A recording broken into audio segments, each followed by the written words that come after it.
माननीय सदस्यगण,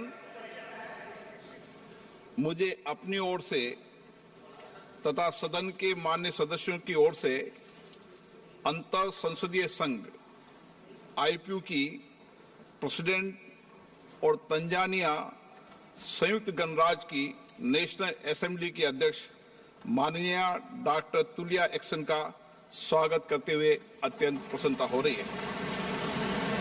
वे हमारी सम्मानित अतिथि के रूप में भारत की आधिकारिक यात्रा पर आई है। यह हमारे लिए खुशी की बात है कि डॉक्टर एक्सन बजट सत्र को देखने के लिए यहाँ उपस्थित है। माननीय डॉक्टर तुलिया एक्सन शुक्रवार दिनांक 19 जुलाई 2024 को भारत पहुंची। उन्होंने 21 जुलाई 2024 को आगरा का भ्रमण किया और इस समय वह विशेष बॉक्स में आसीन है। हम भारत में उनके सुखद और सफल प्रवास की कामना करते हैं। हम अंतर संसदीय संघ के प्रेसिडेंट के रूप में उनकी भूमिका के लिए सफलता की भी कामना करते हैं। उनके माध्यम से हम तंजानिया गणराज्य की संसद के सदस्यों, तंजानिया की सरकार तथा वहां की मित्र जनता को बधाई और शुभकामनाएं देते हैं। माननीय सदस्यगण, जैसा कि आपको समाचार भाग 2 के माध्यम से पहले ही सूचित किया जा चुका है कि माननीय वित्त मंत्री के बजट भाषण की प्रतियां हार्ड कॉपी के रूप में उपलब्ध कराई जाएगी। अतः बजट प्रस्तुत हो जाने के पश्चात माननीय सदस्य कृपया बजट भाषण की अपनी अपनी प्रति प्रकाशन काउंटर से प्राप्त कर लें। आपको यह भी सूचित किया जाता है कि माननीय मंत्री द्वारा बजट प्रस्तुत किए जाने के पश्चात बजट की प्रतियां आपको मेंबर्स पोर्टल के माध्यम से भी उपलब्ध करा दी जाएगी। माननीय वित्त मंत्री Shrimati Nirmala Sitharaman.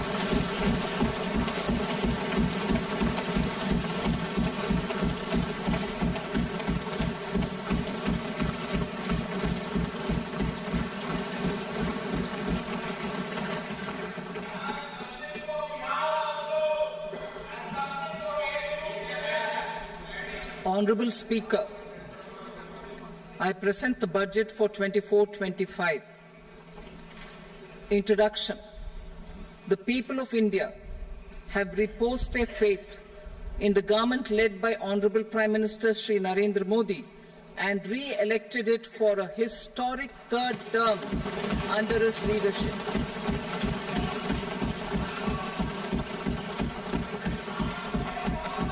We are grateful for their support, faith, and trust in our policies. We are determined to ensure that all Indians, regardless of religion, caste, gender, and age, make substantial progress in realizing their life goals and aspirations. Global context. The global economy, while performing better than expected, is still in the grip of policy uncertainties. Elevated asset prices, political uncertainties, and shipping disruptions continue to pose significant downside risks for growth and upside risks to inflation. In this context, India's economic growth continues to be the shining exception and will remain so in the years ahead.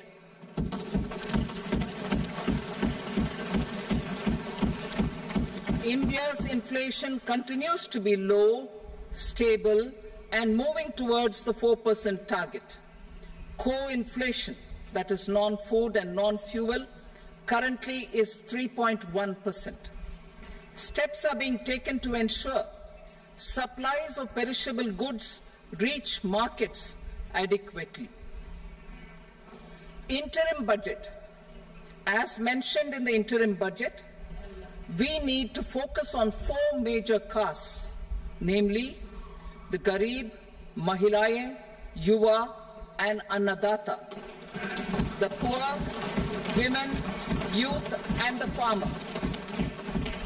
For Annadata, we announced higher minimum support prices a month ago for all major crops, delivering on the promise of at least a 50% margin over costs.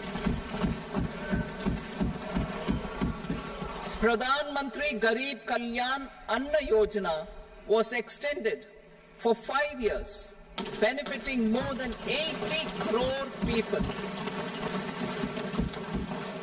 Administrative actions for approval and implementation of various schemes announced in the interim budget are well underway.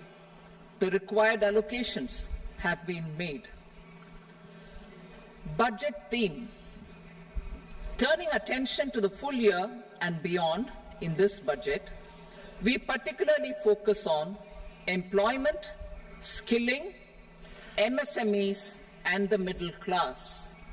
I'm happy to announce the Prime Minister's package of 5 schemes and initiatives to facilitate employment, skilling, and other opportunities for 4.1 crore youth over a 5-year period,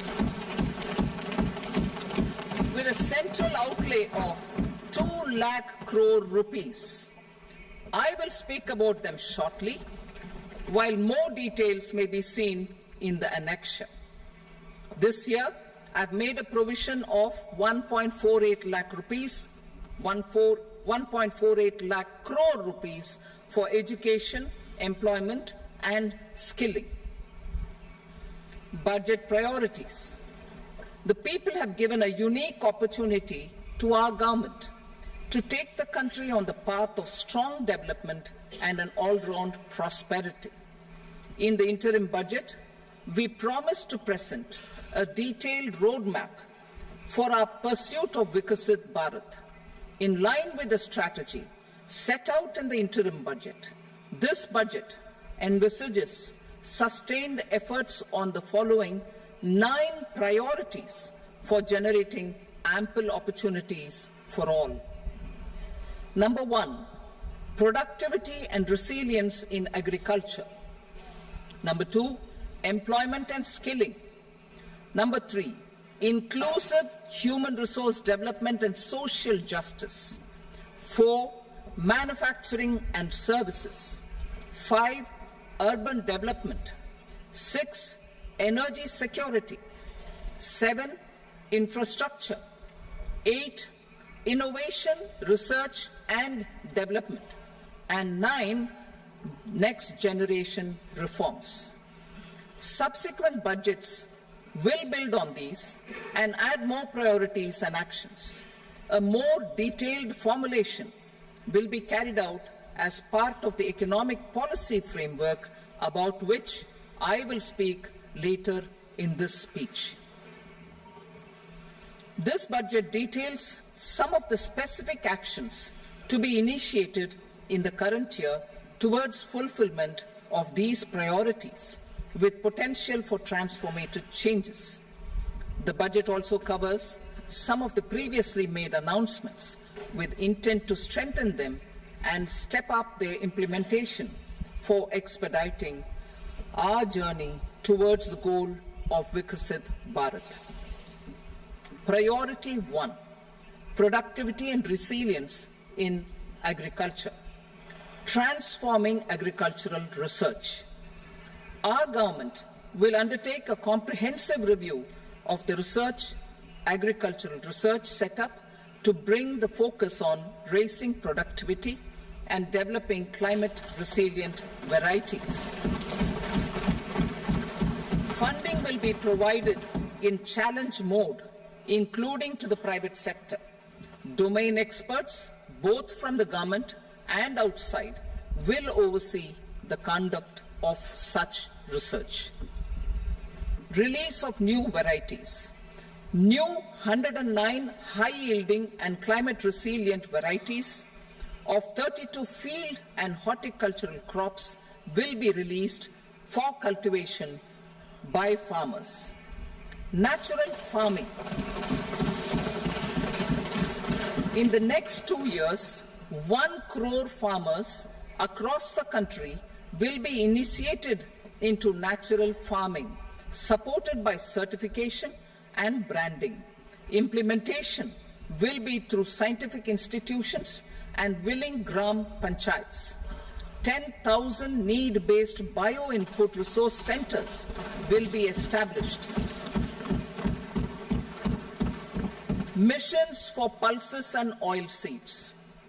For achieving self-sufficiency in pulses and oilseeds, we will strengthen their production, storage, and marketing. As announced in the interim budget, a strategy is being put in place to achieve Atmanirbharta for oilseeds such as mustard, groundnut, sesame, soybean, and sunflower. Vegetable production and supply chains. Large-scale clusters for vegetable production will be developed closer to major consumption centers. We will promote farmer-producer organizations, cooperatives, and startups for vegetable supply chains, including for collection and storage and marketing. Digital public infrastructure for agriculture. Buoyed by the success of the pilot project, our government, in partnership with the states, will facilitate the implementation of the digital public infrastructure in agriculture for coverage of farmers and their lands in 3 years. During this year, digital crop survey for Kharif using the DPI will be taken up in 400 districts. The details of 6 crore farmers and their lands will be brought into the farmer and land registries. Further, the issuance of Jan Samarth based Kisan credit cards will be enabled in 5 states. Shrimp production and export. Financial support for setting up a network of nucleus breeding centers for shrimp brood stocks will be provided. Financing for shrimp farming, processing, and export will be facilitated through NABARD. National cooperation policy. Our government will bring out a national cooperation policy for systematic, orderly, and all-round development of the cooperative sector, fast-tracking growth of rural economy and generation of employment opportunities on a large scale will be the policy goal. This year, I have made a provision of 1.52 lakh crore rupees for agriculture and allied sectors.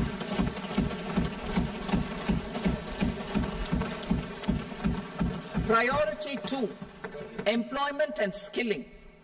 Employment-linked incentive.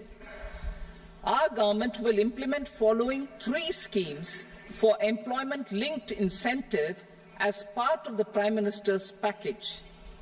These will be based on enrollment in the EPFO and focus on recognition of first-time employees and support to employees and employers. Scheme A, first-timers. This scheme will provide 1 month wage to all persons newly entering the workforce in all formal sectors.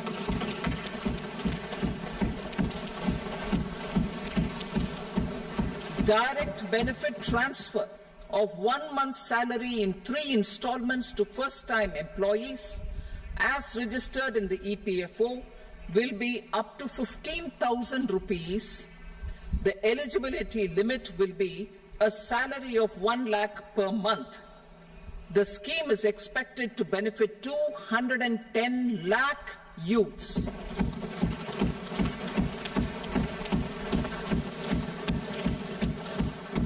Scheme B, job creation in manufacturing. This scheme will incentivize additional employment in the manufacturing sector linked to the employment of first-time employees.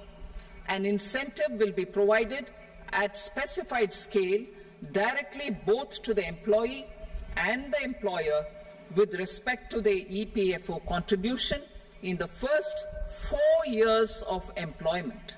The scheme is expected to benefit 30 lakh youth entering employment and their employers.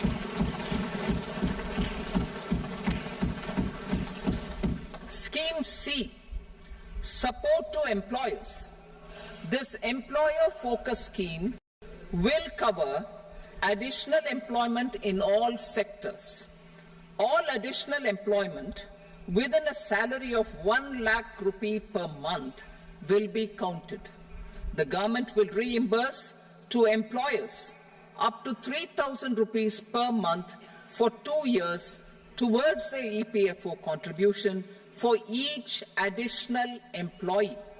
The scheme is expected to incentivize additional employment of 50 lakh persons.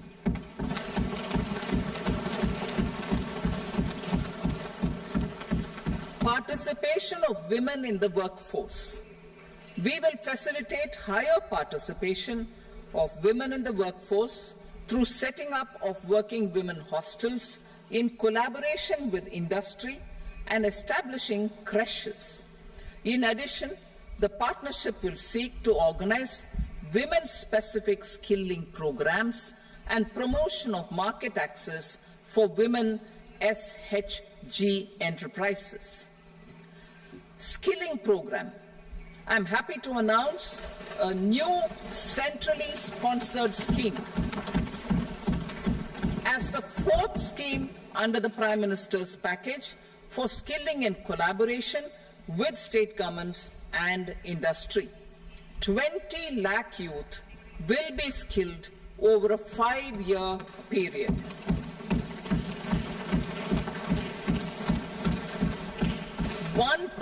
Industrial training institutes will be upgraded in hub and spoke arrangements with outcome orientation.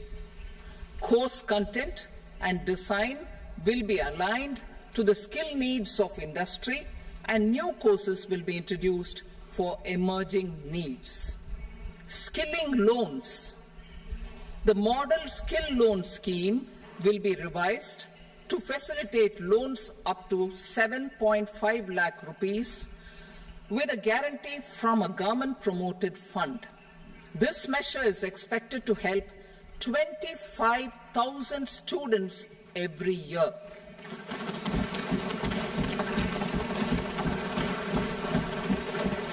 Education loans.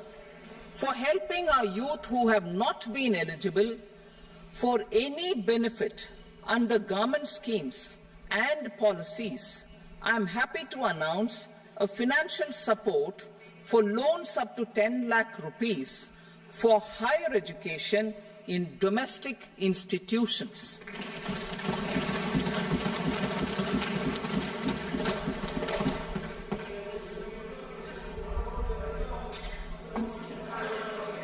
E-vouchers for this purpose. E-vouchers for this purpose will be given directly to 1 lakh students every year for annual interest subvention of 3% of the loan amount. Priority 3, inclusive human resource development and social justice. Saturation approach. Our government is committed to all-round, all-pervasive and all-inclusive development of people, particularly farmers, youth, women, and the poor. For achieving social justice comprehensively, the saturation approach of covering all eligible people through various programs, including those for education and health, will be adopted to empower them by improving their capabilities. Implementation of schemes meant for supporting economic activities by craftsmen, artisans, self-help groups, scheduled caste, scheduled tribe, and women entrepreneurs and street vendors such as the PM Vishwakarma, PM Swanidhi, National Livelihood Missions, and Stand Up India will be stepped up. Purvodaya, The states in the eastern part of the country are rich in endowments and have strong cultural traditions. We will formulate a plan, Purvodaya, for the all-round development of the eastern region of the country, covering Bihar, Jharkhand, West Bengal, Odisha, and Andhra Pradesh. This will cover human resource development, infrastructure, and generation of economic opportunities to make the region an engine to attain Vikasit Bharat.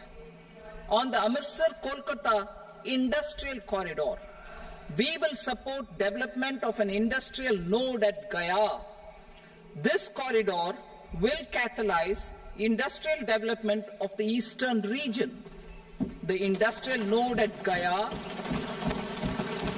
will also be a good model for developing our ancient centers of cultural importance into future centers of modern economy. This model shall showcase Vikas B, Virasat B in our growth trajectory. We will also support development of road connectivity projects, namely 1. Patna-Purnia Expressway, 2. Buxar-Bhagalpur Expressway, 3. Bodh Gaya, Rajgir, Vaishali and Darbhanga spurs, and 4. Additional 2-lane bridge over River Ganga at Buxar at a total cost of 26,000 crore rupees.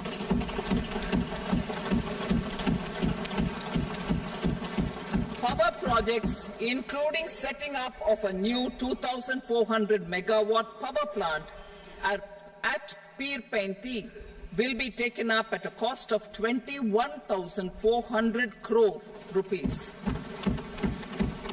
New airports, medical colleges, and sports infrastructure in Bihar will be constructed. An additional allocation to support capital investments will be provided. The requests of Bihar government for external assistance from multilateral development banks will be expedited.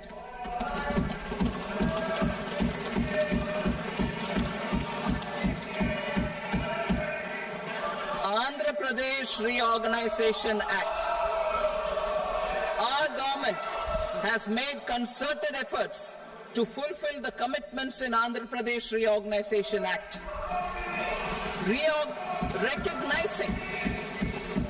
Recognizing the state's need for the capital, recognizing the state's need for a capital, we will facilitate special financial support through multilateral development agencies.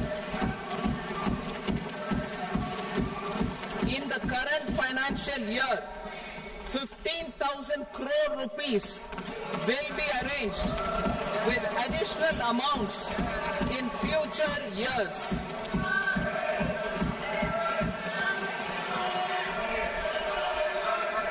Our government is fully committed to financing and early completion of the Polavaram irrigation project, which is the lifeline for Andhra Pradesh and its farmers. This will facilitate our country's food security as well. Under the Act, Andhra Pradesh Reorganization Act, for promoting industrial development, funds will be provided for essential infrastructure such as water, power, railways, and roads.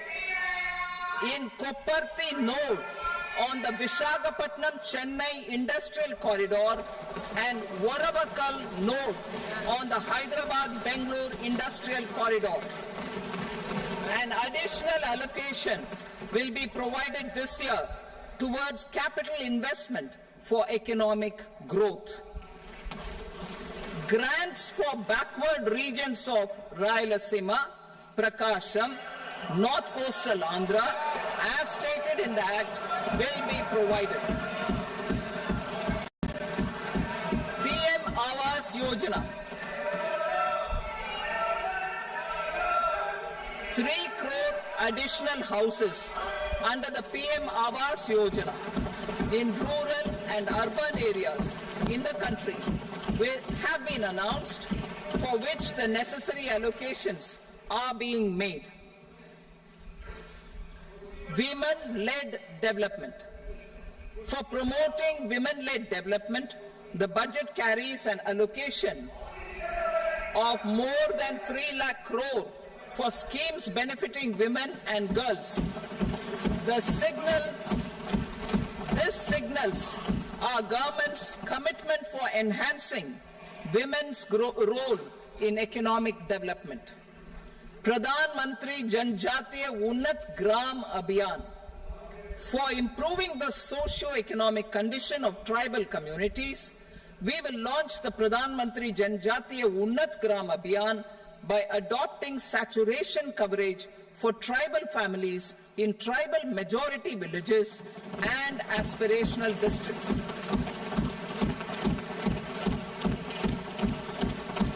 This will cover 63,000 villages, benefiting 5 crore tribal people.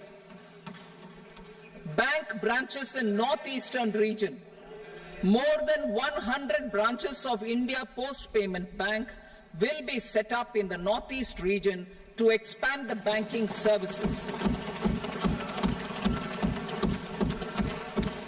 This year, I have made a provision of 2.66 lakh crore rupees for rural development, including rural infrastructure. Priority 4, manufacturing and services, support for promotion of MSMEs. This budget provides special attention to MSMEs and manufacturing, particularly labor-intensive manufacturing.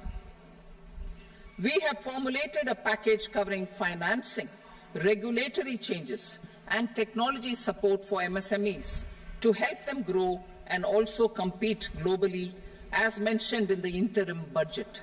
I am happy to announce the following specific measures. Credit guarantee scheme for MSMEs in the manufacturing sector. For facilitating term loans to MSMEs for purchase of machinery and equipment without collateral or third-party guarantee, a credit guarantee scheme will be introduced. The scheme will operate on pooling of credit risks of such MSMEs. A separately constituted self-financing guarantee fund will provide to each applicant guarantee cover up to 100 crore rupees, while the loan amount may be larger. The borrower will have to provide an upfront guarantee fee and an annual guarantee fee on the reducing loan balance. New assessment model for MSME credit. Public sector banks will build their own in-house capability to assess MSMEs for credit instead of relying on external assessment. They will also take a lead in developing or getting developed a new credit assessment model based on the scoring of digital footprints of the MSMEs in the economy. This is expected to be a significant improvement over the traditional assessment of credit eligibility based only on asset or turnover criteria. That will also cover MSMEs without a formal accounting system. Credit support to MSMEs during stress period. I'm happy to announce a new mechanism for facilitating continuation of bank credit to MSMEs during their stress period while being in special mention account, SMA stage, for reasons beyond their control. MSMEs need credit to continue their business and to avoid getting into the NPA stage. Credit availability will be supported through a guarantee from a government-promoted fund. Mudra loans. The limit of Mudra loans will be enhanced to 20 lakh from the current 10 lakh for those entrepreneurs who have availed and successfully repaid previous loans under the Tarun category. Enhanced scope for mandatory onboarding in TREDS.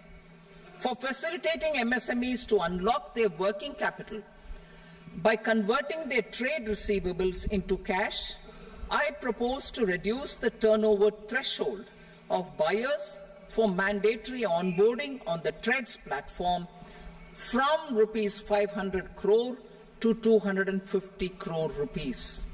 This measure will bring 22 more CPSCs and 7,000 more companies onto the platform. Medium enterprises will also be included in the scope of the suppliers. SIDBI branches in MSME clusters. SIDBI will open new branches to expand its reach to serve all major MSME clusters within 3 years and provide direct credit to them. With the opening of 24 such branches this year, the service coverage will expand to 168 out of 242 major clusters. MSME units for food irradiation, quality and safety testing. Financial support for setting up of 50 multi-product food irradiation units in the MSME sector will be provided. Setting up of 100 food quality and safety testing labs with NABL accreditation will be facilitated. E-commerce export hubs. To enable MSMEs and traditional artisans to sell their products in international markets, e-commerce export hubs will be set up in public-private partnership mode. These hubs, under a seamless regulatory and logistic framework, will facilitate trade and export-related services under one roof. Measures for promotion of manufacturing and services. Internship in top companies. As the fifth scheme under Prime Minister's package, our government will launch a comprehensive scheme for providing internship opportunities in 500 top companies to 1 crore youth in 5 years. They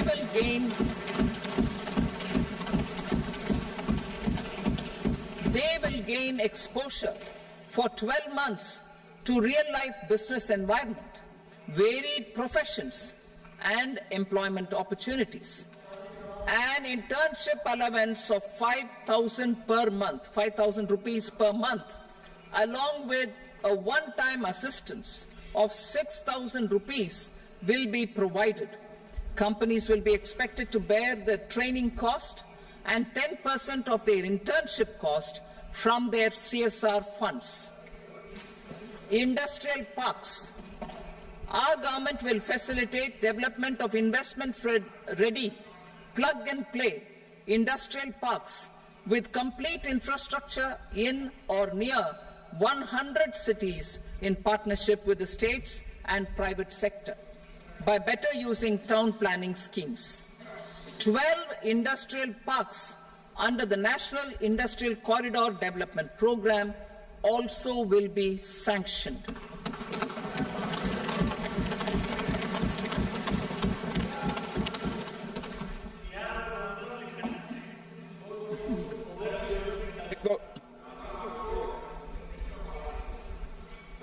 Veggie paper, no. Please, Petty.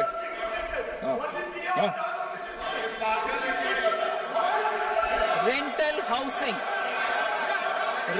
housing with dormitory type accommodation for industrial workers will be, just 1 minute. Rental housing, I repeat, rental housing with dormitory type accommodation for industrial workers will be facilitated in PPP mode with VGF support and commitment from anchor industries. Shipping industry, ownership, leasing and flagging reforms will be implemented to improve the share of Indian shipping industry and generate more employment. Critical mineral mission. We will set up a critical mineral mission for domestic production, recycling of critical minerals and overseas acquisition of critical mineral assets. Its mandate will include technology development, skilled workforce, extended producer responsibility framework and a suitable financing mechanism. Offshore mining of minerals. Our government will launch the auction of the first tranche of offshore blocks for mining, building on the exploration already carried out. Digital public infrastructure applications. Turning to the services sector, I propose development of DPI applications at population scale for productivity gains, business opportunities and innovation by the private sector. These are planned in the areas of credit, e-commerce, education, health, law and justice, logistics, MSME service delivery, and urban governance. Integrated technology platform for IBC ecosystem. An integrated technology platform will be set up for improving the outcomes under the Insolvency Bankruptcy Code for achieving consistency, transparency, timely processing, and better oversight for all stakeholders. Voluntary closure of LLPs. The services of the Center for Processing Accelerated Corporate Exit, CPACE, will be extended for voluntary closure of LLPs to reduce the closure times. National Company Law Tribunals. The IBC has resolved more than 1,000 companies, resulting in direct recovery of 3.3 lakh crore to creditors. 3.3 lakh crore rupees to creditors. In addition, 28,000 cases involving over 10 lakh crore rupees have been disposed of even prior to admission. Appropriate changes to the IBC, reforms and strengthening of the tribunal and appellate tribunals will be initiated to speed up insolvency resolution. Additional tribunals will be established. Out of those, some will be notified to decide cases exclusively under the Companies Act. Debt recovery. Steps for reforming and strengthening debt recovery tribunals will be taken. Additional tribunals will be established to speed up recovery. Priority 5, urban development. Cities as growth hubs. Working with states, our government will facilitate development of cities as growth hubs. This will be achieved through economic and transit planning and orderly development of peri-urban areas utilizing town planning schemes. Creative redevelopment of cities. For creative brownfield redevelopment of existing cities with a transformative impact, our government will formulate a framework for enabling policies, market-based mechanisms, and regulation. Transit-oriented development. Transit-oriented development plans for 14 large cities with a population above 30 lakh will be formulated, along with an implementation and financing strategy. Urban housing. Under the PM Awas Yojana, Urban 2.0, housing needs of 1 crore urban poor and middle-class families will be addressed with an investment of 10 lakh crore rupees. This will include the central assistance of 2.2 lakh crore rupees in the next 5 years. A provision of interest subsidy to facilitate loans at affordable rates is also envisaged. In addition, enabling policies and regulations For efficient and transparent rental housing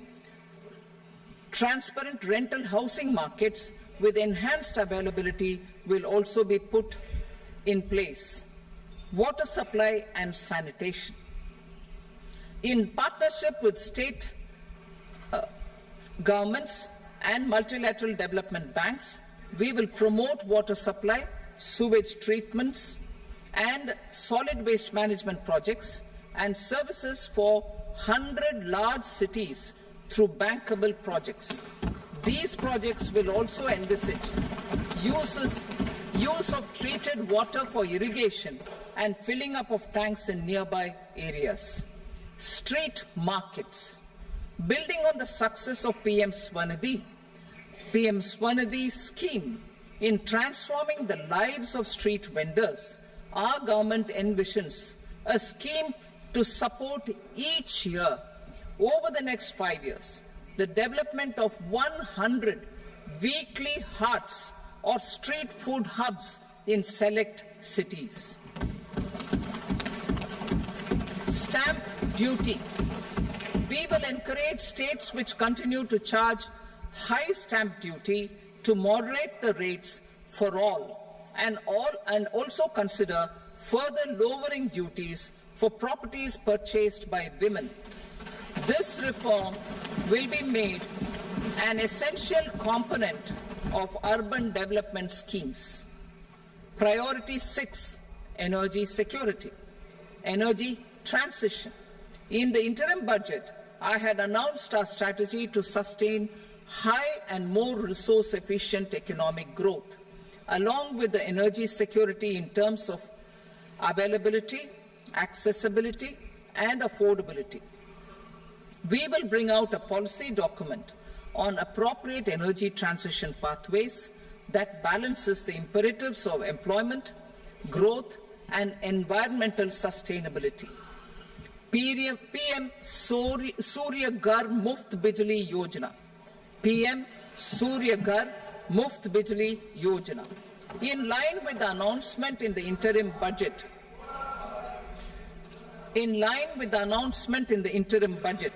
PM Surya Ghar Muft Bijli Yojana has been launched to install rooftop solar plants to enable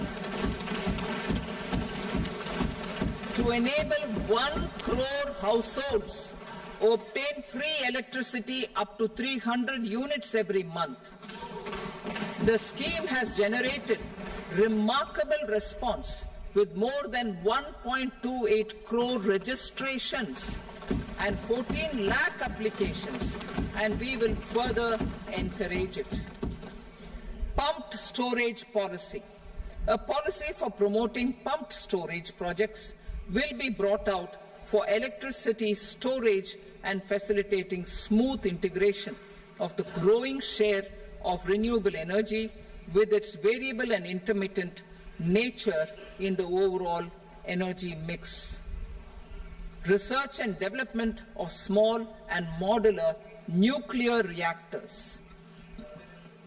Nuclear energy is expected to form a very significant part of the energy mix for Viksit Bharat. Towards that pursuit, our government will partner with the private sector for 1. Setting up Bharat Small Reactors, 2. Research and development of Bharat Small Modular Reactor, and 3. Research and development of newer technologies for nuclear energy. The R&D funding announced in the interim budget will be made available for this sector also. Advanced ultra supercritical thermal power plants. The development of indigenous technology for advanced ultra supercritical thermal power plants with much higher efficiency has been completed. A joint venture between NTPC and BHEL will set up a full-scale 800 megawatt commercial plant using AUSC technology. The government will provide the required fiscal support. Moving forward, development of indigenous capacity for the production of high-grade steel and other advanced metallurgy materials for these plants will result in strong spin-off benefits for the economy. Roadmap for hard-to-abate industries. A roadmap for moving the hard-to-abate industries from energy efficiency targets to emission targets will be formulated. Appropriate regulations for transition of these industries from the current perform, achieve and trade mode to Indian carbon market mode will be put in place. Support to traditional micro and small industries. An investment-grade energy audit of traditional micro and small industries in 60 clusters, including brass and ceramic, will be facilitated. Financial support will be provided for shifting them to cleaner forms of energy and implementation of energy efficiency measures. The scheme will be replicated in another 100 clusters in the next phase. Priority 7, infrastructure investment by central government. Significant investment the central government has made over the years in building and improving infrastructure has had a strong multiplier effect on the economy. We will endeavour to maintain strong fiscal support for infrastructure over the next 5 years in conjunction with imperatives of other priorities and fiscal consolidation. This year, I have provided 11,11,111 crore rupees for capital expenditure. This would be 3.4% of our GDP. Infrastructure investment by state governments. We will encourage states to provide support of similar scale for infrastructure, subject to their development priorities. A provision of 1.5 lakh crore rupees for long-term interest-free loans have been made this year also to support the states in their resource allocation. Private investment in infrastructure. Investment in infrastructure by private sector will be promoted through viability gap funding and enabling policies and regulations. A market-based financing framework will be brought out. Pradhan Mantri Gram Sadak Yojana. Phase 4 of the PMGSY will be launched to provide all-weather connectivity to 25,000 rural habitations, which have become eligible in view of their population increase. Irrigation and flood mitigation. Bihar has frequently suffered from floods, many of them originating outside the country. Plans to build flood control structures in Nepal are yet to progress. Our government, through the Accelerated Irrigation Benefit Program and other sources, will provide financial support for projects with estimated cost of 11,500 crore rupees, such as the Kosi-Michi intra-state link and 20 other ongoing and new schemes, including barrages, river pollution abatement and irrigation projects. In addition, survey and investigation of Kosi-related flood mitigation and irrigation projects will be undertaken.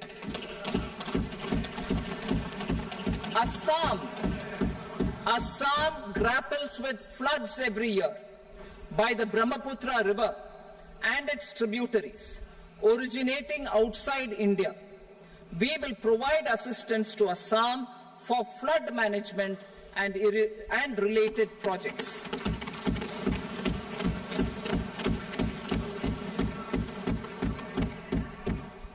Himachal Pradesh.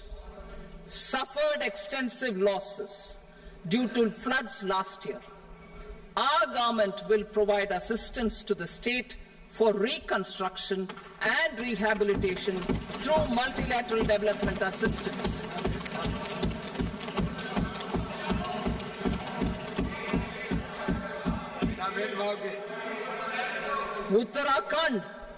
Uttarakhand too suffered losses due to cloudbursts and massive landslides.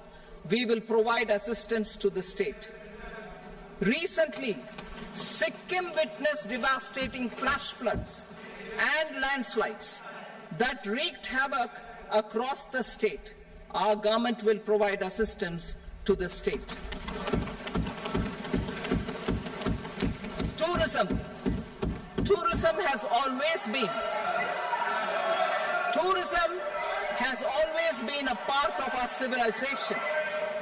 Our efforts in positioning India as a global tourist destination will also create jobs, stimulate investments, and unlock economic opportunities for other sectors. In addition to the measures outlined in the interim budget, I propose the following measures. Vishnupad Temple at Gaya and Mahabodhi Temple at Bodh Gaya in Bihar are of immense spiritual significance.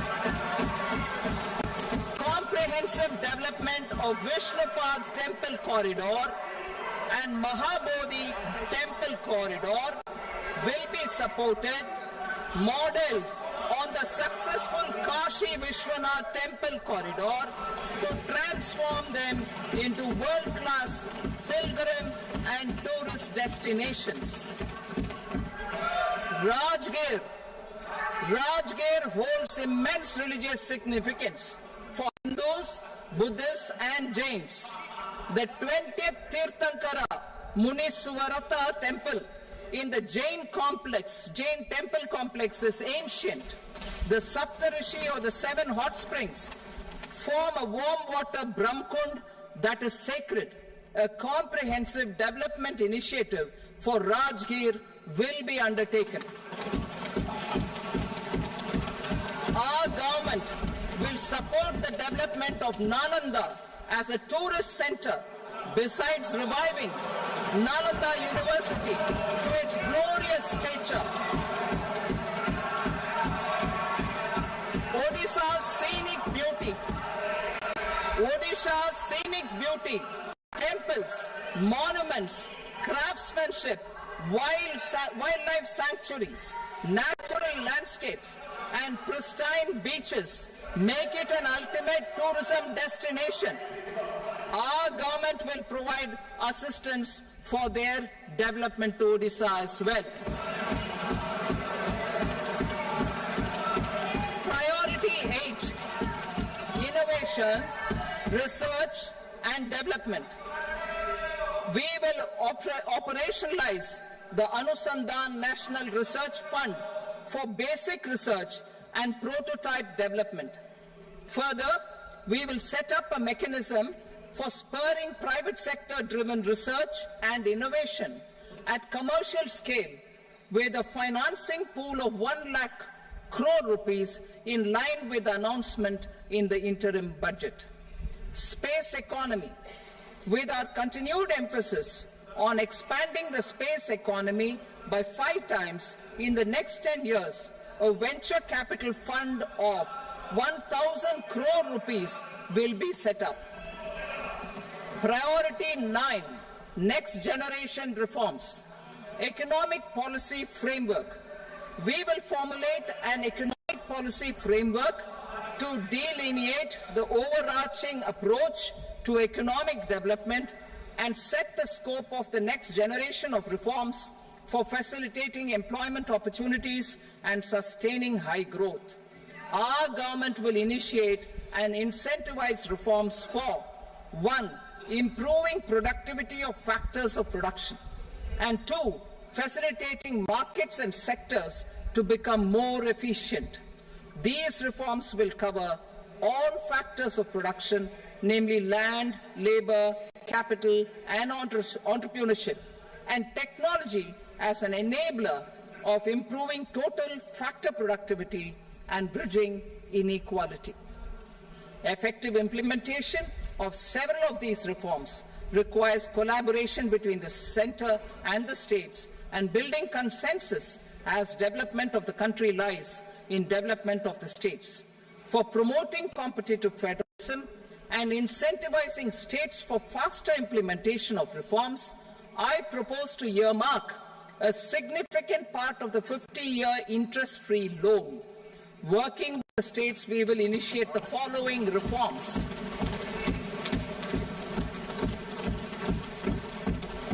Land-related reforms and actions, both in the rural and urban areas, will cover land administration, will cover 1. Land administration, planning and management, and 2. Urban planning usage and building bylaws. These will be incentivized for completion within the next 3 years through appropriate fiscal support. Rural land-related actions. Rural land-related actions will include 1. Assignment of unique land parcel identification number, UL PIN, or Bhu Aadhaar for all lands. 2. Digitization of cadastral maps. 3. Subdivisions, survey of map subdivisions as per current ownership. 4. Establishment of land registry. And 5. Linking to the farmers registry. These actions will also facilitate credit flow and other agricultural services. Urban land-related actions. Land records in urban areas will be digitized with GIS mapping. An IT-based system for property record administration, updating, and tax administration will be established. These will also facilitate improving the financial position of urban local bodies. Labor-related reforms. Services to labor. Our government will facilitate the provision of a wide array of services to labor, including those for employment and skilling. A comprehensive integration of eShram portal with other portals will facilitate such one-stop solution. Open architecture databases for the rapidly changing labor market, skill requirements, and available job roles, and a mechanism to connect job aspirants with potential employers and skill providers will be covered in these services. Shram Suvidha and Samadhan portal. Shram Suvidha and Samadhan portal will be revamped to enhance ease of compliance for industry and trade. Capital and entrepreneurship related reforms. Financial sector vision and strategy. For meeting financing needs of the economy, our government will bring out a financial sector vision and strategy document to prepare the sector in terms of size, capacity, and skills. This will set the agenda for the next 5 years and guide the work of the government, regulators, financial institutions, and market participants. Taxonomy for climate finance. We will develop taxonomy for climate finance for enhancing the availability of capital for climate adaptation and mitigation. This will support achievement of the country's climate commitments and green transition. Variable capital company structure. We will seek the required legislative approval for providing an efficient and flexible mode for financing leasing of aircrafts and ships and pooled funds of private equity through a variable company structure. Foreign direct investment and overseas investment. The rules and regulations for foreign direct investment and overseas investments will be simplified to 1. Facilitate foreign direct investments, 2. Nudge prioritization, and 3. Promote opportunities for using Indian rupee as a currency for overseas investment. NPS Vatsalya. NPS Vatsalya, a plan for contribution by parents and guardians for minors, will be started. On attaining the age of majority, the plan can be converted seamlessly into a normal NPS account. Use of technology. We have successfully used technology for improving productivity and bridging inequality in our economy during the past 10 years. Public investment in digital infrastructure and innovations by the private sector have helped in improving access of all citizens, particularly the common people, to market resources, education, health and services. We will step up adoption of technology towards digitalization of the economy. Ease of doing business. For enhancing ease of doing business, we are already working on the Jan Vishwas Bill 2.0. Further, states will be incentivized for implementation of the business reforms, action plans and digitalization. Data and statistics. For improving data governance, collection, processing and management of data and statistics, different sectoral databases, including those established under the Digital India Mission, will be utilized with active use of technology tools. New pension scheme. The committee to review the NPS has made considerable progress in its work. I'm happy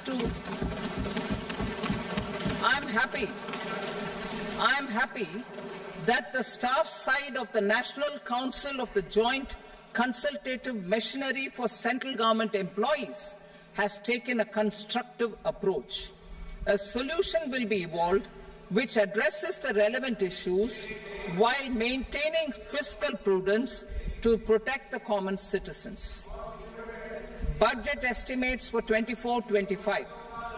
For the year 24-25, total receipts other than borrowings and the total expenditure are estimated at 32.07 lakh crore rupees and 48.21 lakh crore rupees respectively. The net tax receipts are estimated at 25.83 lakh crore rupees. The fiscal deficit is estimated at 4.9% of the GDP.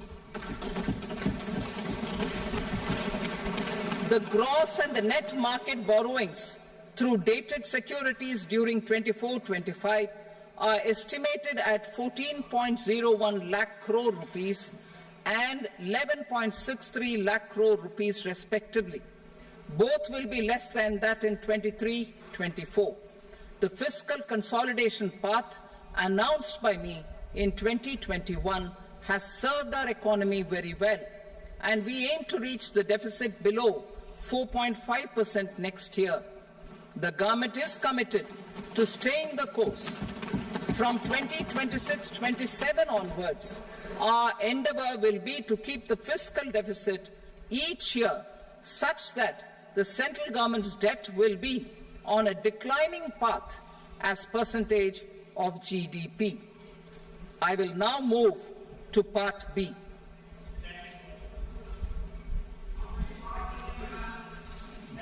Indirect taxes. Sir, I start with GST. It has decreased tax incidence on the common man, reduced compliance burden and logistics cost for trade and industry, and enhanced revenues of the central and the state governments. It is a success of vast proportions.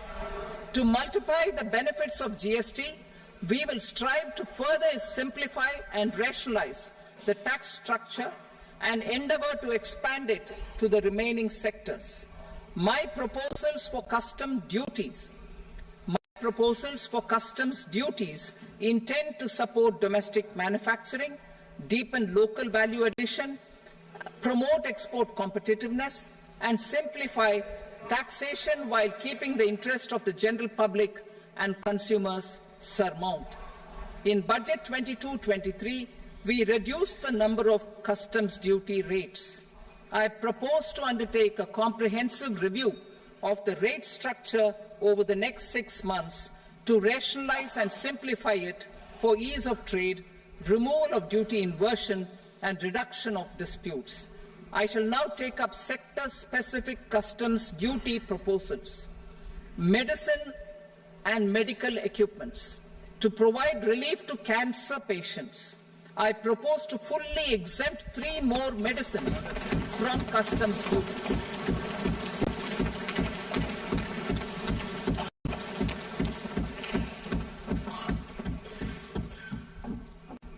I also propose changes in the BCD on X-ray tubes and flat panel detectors for use in medical X-ray machines under the phased manufacturing program so as to synchronize them with the domestic capacity addition. Mobile phone and related parts. With a 3-fold increase in domestic production and almost a 100-fold jump in exports of mobile phones over the last 6 years, the Indian mobile industry has matured. In the interest of consumers, I now propose to reduce the BCD on mobile phone, mobile PCBA, and mobile charger to 15%. Critical minerals. Minerals such as lithium, copper, cobalt, and rare earth elements are critical for sectors like nuclear energy, renewable energy, space, defense, telecommunications, and high-tech electronics. I propose to fully exempt customs duties on 25 critical minerals and reduce BCD on 2 of them. This will provide a major fillip to the processing and refining of such minerals and help secure their availability for these strategic and important sectors. Solar energy. Energy transition is critical in the fight against climate change. To support energy transition, I propose to expand the list of exempted capital goods for use in the manufacture of solar cells and panels in the country. Further, in view of sufficient domestic manufacturing capacity of solar gas, glass, and tinned copper interconnect, I propose not to extend the exemption of custom duties provided to them. Marine products. India's seafood exports in the last financial year touched an all-time high of more than 60,000 crores of rupees. Frozen shrimp accounted for about 2/3 of these exports. To enhance their competitiveness, I propose to reduce BCD on certain broodstock, polychaete worms, shrimp, and fish feed to 5%. I also propose to exempt customs duty on various inputs for manufacture of shrimp and fish feed. Leather and textile. Similarly, to enhance the competitiveness of exports in the leather and textile sectors, I propose to reduce BCD on real down-filling material from duck or goose. I am also making additions to the list of exempted goods for manufacture of leather and textile garments, footwear, and other leather articles for export. To rectify inversion in duty, I propose to reduce BCD subject to conditions on methylene diphenyl diisocyanate, MDI, for manufacture of spandex yarn from 7.5 to 5%. Furthermore, the export duty structure on raw hides, skin, and leather is proposed to be simplified and rationalized. Precious metals. To enhance domestic value addition in gold and precious metal jewelry in the country, I propose to reduce customs duties on gold and silver to 6% and that of platinum to 6.4%. Other metals, steel and copper, are important raw materials. To reduce their cost of production, I propose to remove the BCD on ferronickel and blister copper. I am also continuing with nil BCD on ferrous scrap and nickel cathode and concessional BCD of 2.5% on copper scrap. Electronics. To increase value addition in the domestic electronics industry, I propose to remove the BCD subject to conditions on oxygen-free copper for manufacture of resistors. I also propose to exempt certain parts for manufacture of connectors. Chemicals and petrochemicals. To support existing and new capacities in the pipeline, I propose to increase the BCD on ammonium nitrate from 7.5% to 10%. Plastics. PVC flex banners are non-biodegradable and hazardous for environment and health. To curb their imports, I propose to raise the BCD on them from 10 to 25%. Telecommunication equipment. To incentivize domestic manufacturing, I propose to increase the BCD from 10 to 15% on PCBA of specified telecom equipment. Trade facilitation. To promote domestic aviation and boat and ship MRO, I propose to extend the period for export of goods imported for repairs from 6 months to 1 year. I'll read that again. To promote domestic aviation and boat and ship maintenance, repair and operations, I propose to extend the period for export of goods imported for repairs from 6 months to 1 year. In the same vein, I propose to extend the time limit for re-import of goods for repairs under warranty from 3 to 5 years. I now move to direct taxes. We will continue our efforts to simplify taxes, improve taxpayer services, provide tax certainty, and reduce litigation while enhancing revenues for funding the development and welfare schemes of the government. It has been our endeavour to simplify taxation. We have taken a number of measures in the last few years, including introduction of simplified tax regimes without exemptions and deductions for corporate tax and for personal income tax. This has been appreciated by taxpayers. 58% of corporate tax came from the simplified tax regime in the financial year 22-23. Similarly, as per data available till now, for the last fiscal, more than 2/3 have availed the new personal income tax regime. Comprehensive review of the Income Tax Act. I am now announcing a comprehensive review of the Income Tax Act 1961. The purpose is to make the Act concise, lucid, easy to read and understand. This will reduce disputes and litigation, thereby providing tax certainty to the taxpayers. I will also bring down the demand embroiled in litigation. It is proposed to be completed in 6 months. A beginning is being made in the Finance Bill by simplifying the tax regime for charities, TDS rate structures, provisions of reassessment and such provisions, and capital gains taxation. Simplification for charities and TDS. Two tax exemption regimes. The two tax exemption regimes for charities are proposed to be merged into one. The 5% TDS rate on many payments is being merged into the 2% TDS rate, and the 20% TDS rate on repurchase of units by mutual funds or UTI is being withdrawn. TDS rate on e-commerce operators is proposed to be reduced from 1 to 0.1%. Moreover, credit of TCS is proposed to be given in the TDS to be deducted on salary. Further, I propose to decriminalize delay for payment of TDS up to the due date of filing statement for the same.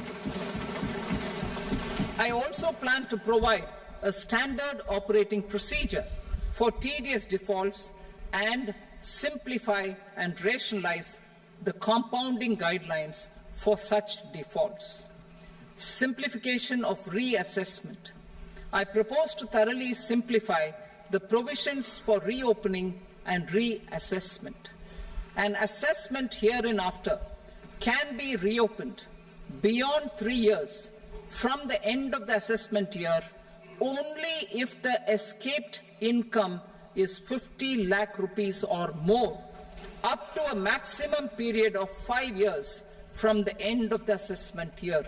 Even in such cases, a time limit of 6 years before the year of the search, as against the existing time limit of 10 years, is being proposed.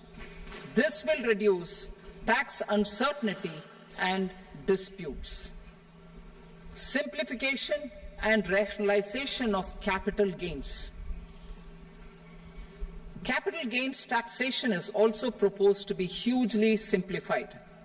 Short-term gains on certain financial assets shall henceforth attract a tax rate of 20%, while that on all other financial assets and all non-financial assets shall continue to attract the applicable tax rate.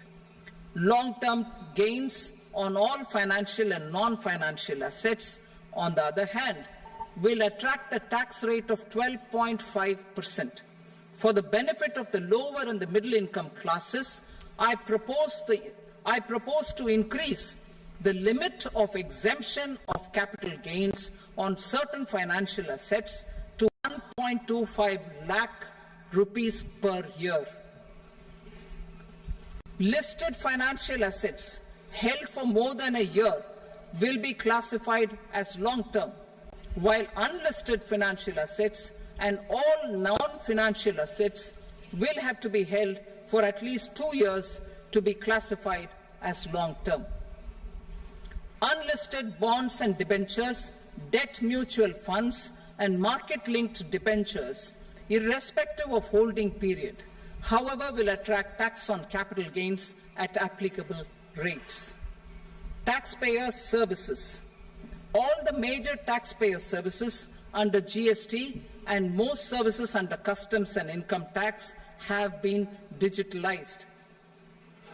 All remaining services of customs and income tax, including rectification and order giving effect to appellate orders, shall be digitalized and made paperless over the next 2 years. Litigation and appeals. While our concerted efforts to reduce pendency of appeals at various appellate fora are beginning to show good results, it will continue to engage our highest attention. To dispose of the backlog of first appeals, I plan to deploy more officers to hear and decide such appeals, especially those with large tax effect.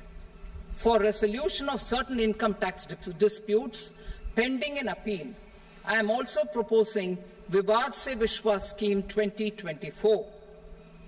Further, I propose to increase monetary limits for filing appeals related to direct taxes, excise, and service tax in the tax tribunals, high courts, and Supreme Court to 60 lakh rupees, 2 crore rupees, and 5 crore respectively. With a view to reduce litigation and provide certainty in international taxation, we will expand the scope of safe harbor rules and make them more attractive. We will also streamline the transfer pricing assessment procedure. Employment and investment. I have a few proposals to promote investment and foster employment. First of all, to bolster the Indian startup ecosystem, boost the entrepreneurial spirit, and to support innovation, I propose to abolish the so-called angel tax for all classes of investors.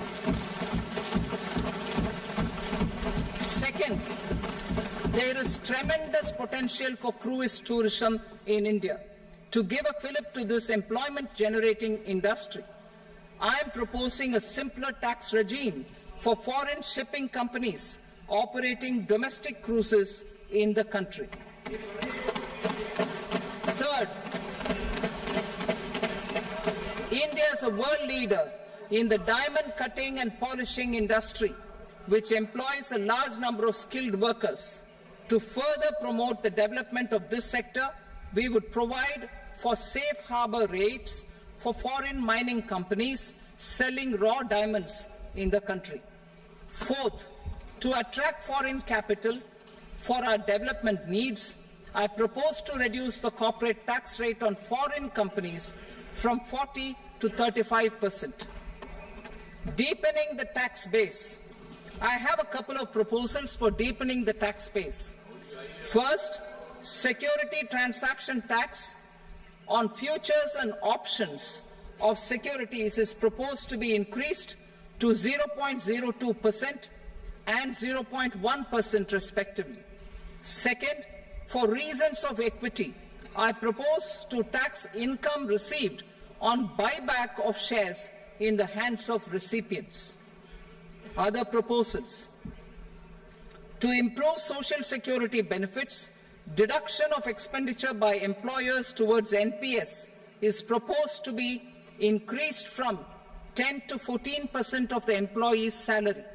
Similarly, deduction of this expenditure up to 14% of salary from the income of employees in private sector, public sector banks and undertakings opting for the new tax regime is proposed to be provided. Indian professionals working in multinationals get ESOPs and invest in social security schemes and other movable assets abroad. Non-reporting of such small foreign assets has penal consequences under the Black Money Act.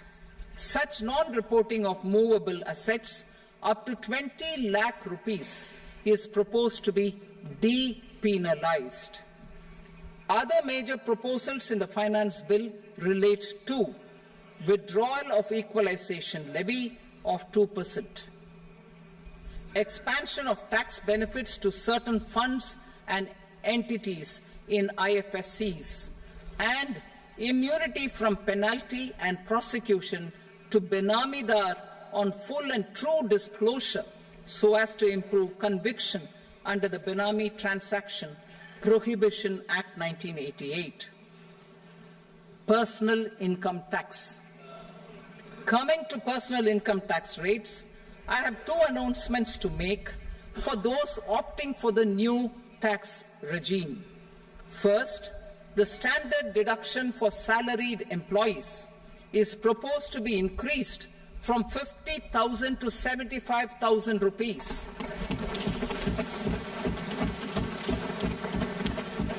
Similarly, deduction on family pension for pensioners is proposed to be enhanced from 15,000 to 25,000 rupees. This will provide relief to about 4 crore salaried individuals and pensioners.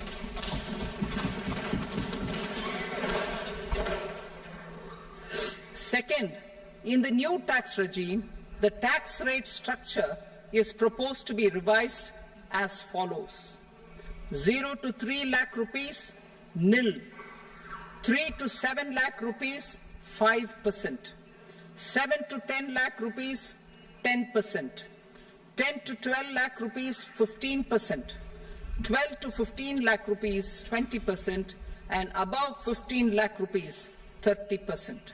As a result of these changes, a salaried employee in the new tax regime stands to save up to 17,500 rupees in income tax.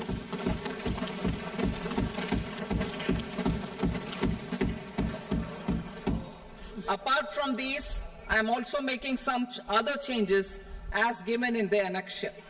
As a result of these proposals, revenue of about 37,000 crore, that is 29,000 crore in direct taxes and 8,000 crore in indirect taxes will be foregone, while revenue of about 30,000 crore rupees will be additionally mobilized. Thus, the total revenue foregone is about 7,000 crores annually. Mr. Speaker, sir, with this, I commend the budget to this august House. Jai Hind.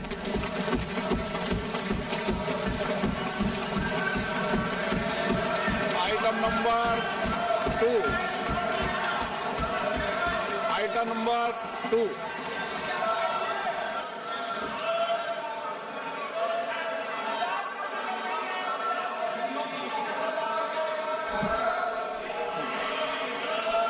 Sir, with your permission, I rise to lay on the table the following statements under Section 3 of the Fiscal Responsibility and Budget Management, FRBM Act 2003, Medium-Term Fiscal Policy cum Fiscal Policy Strategy Statement and Macroeconomic Framework Statement. Item number 3. Sir, with your permission, I rise to move for leave to introduce the Finance Number 2 Bill 2024. प्रश्न ये कि विधेयक को पुनर्स्थापित करने की अनुमति प्रदान की जाए। जो सदस्य इसके पक्ष में हाँ कहें, जो सदस्य विरोध में ना कहें, मेरे विचार में निर्णय हाँ वालों के पक्ष में अनुमति प्रदान की जाती है। माननीय मंत्री जी, अब विधेयक पुनर्स्थापित करें। Sir, I introduce the bill. Item number 4. The Union Territory of Jammu and Kashmir budget. Sir, I rise to present a statement, Hindi and English versions, of the estimated receipts and expenditure of the Union Territory of Jammu and Kashmir for the year 24-25. सभा की कार्रवाई कल बुधवार दिनांक 24 जुलाई 2024 को प्राप्त 11 बजे तक के लिए स्थगित की जाती है।